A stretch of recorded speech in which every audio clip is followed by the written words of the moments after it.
छठी JPSC के बाद 7वीं से लेकर 10वीं जेपीएससी पीटी रिजल्ट का विरोध भी शुरू हो चुका है। मैं आपको बता दूं कि लगातार जेपीएससी विवादों के घेरे में रहा है और 7वीं से लेकर 10वीं जेपीएससी का जो पीटी रिजल्ट निकाला गया था उस दौरान उस रिजल्ट को लेकर काफ़ी विवाद उत्पन्न हुआ।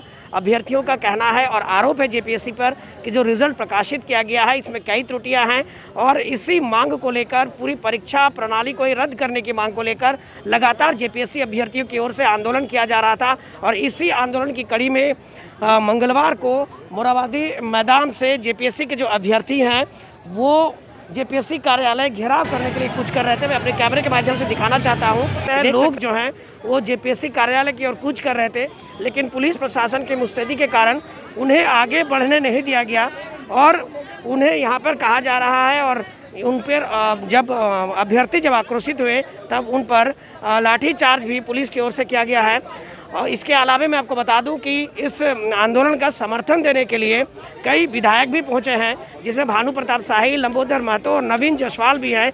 और इससे पहले अगर हम सुबह की बात करें तो सुबह पद्मश्री मधु मनसरी भी पहुंचकर इनके आंदोलन का समर्थन दिया था और यहाँ उन्होंने धरना स्थल पर उनके साथ बैठा भी था।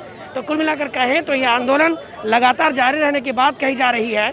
वहीं जो विधायक समर्थन दे रहे हैं इस आंदोलन को, उनका कहना है कि अब यह आंदोलन सड़क से सदन तक जारी रहेगा। जेपीएससी अभ्यर्थियों से भी हम बात करने की कोशिश करेंगे।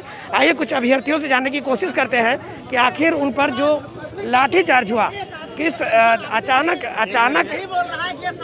कैसे लाठीचार्ज हुआ, या फिर बताएंगे भैया। हम लोग आगे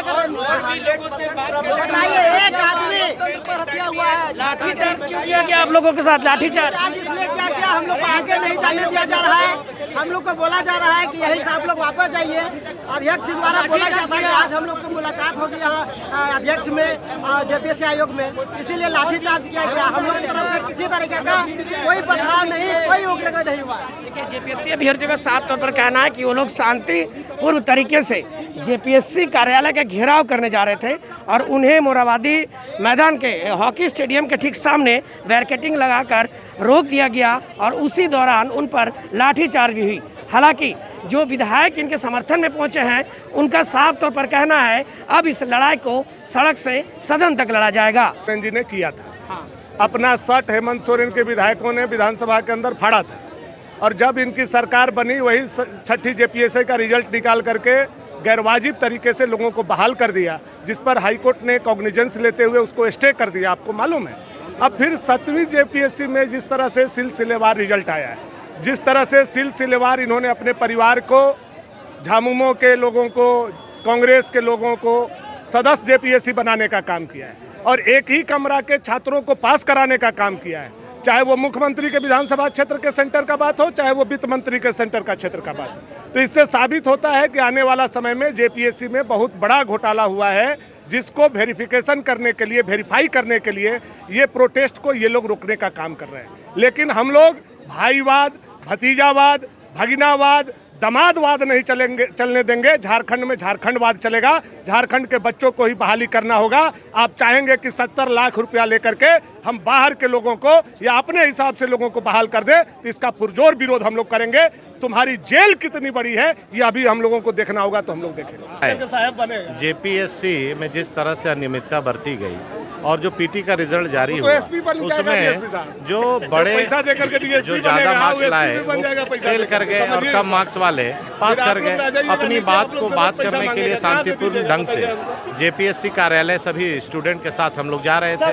पुलिस प्रशासन ने बैरियर लगा के यहाँ रोकने का काम किया और लाठी बरसाने का काम किया और छात्रों के आवाज़ को दबाने का जो प्रयास हो रहा है, ये जितनी इसकी निंदा की जाए वो कम है और हम लोग इसके लिए इनके लड़ाई को लड़ने के लिए सड़क से सदन तक लड़ने के लिए तैयार हैं। आंदोलनकारियों को समय दिया था वार्ता के लिए और ये सारे आंदोलनकारी शांतिपूर्ण ढंग से वार्ता के लिए जा रहे थे।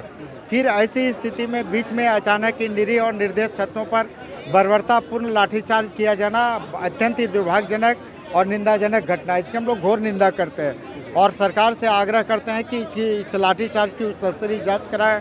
जो भी पदाधिकारी दोषी उन्हें चिन्हित करके कार्रवाई करें। साथ ही जिन मुद्दों को लेकर आज जेपीएससी के मुद्दों को लेकर अब कई ऐसे केंद्र हैं जहां एक ही कमरे से लगातार कई दर्जन छात्रों का चयन हुआ है जेपीएससी को स्पष्ट करना चाहिए कि वो कौन कौन छात्र हैं, उनका नाम उजागर करना चाहिए, किस परिस्थिति में, चूँकि ये इसमें बहुत सारे ऐसे मामले हैं। विकलांगों के लिए कोई स्थान, विकलांग का चूँकि 3% संवैधानिक और सरकारी नियम कहता है कि 3% उन्हें देना है, तो अब ये जेपीएससी कैसे देगी? अगर चंदन भट्टाचार्य, ईटीवी भारत, रांची।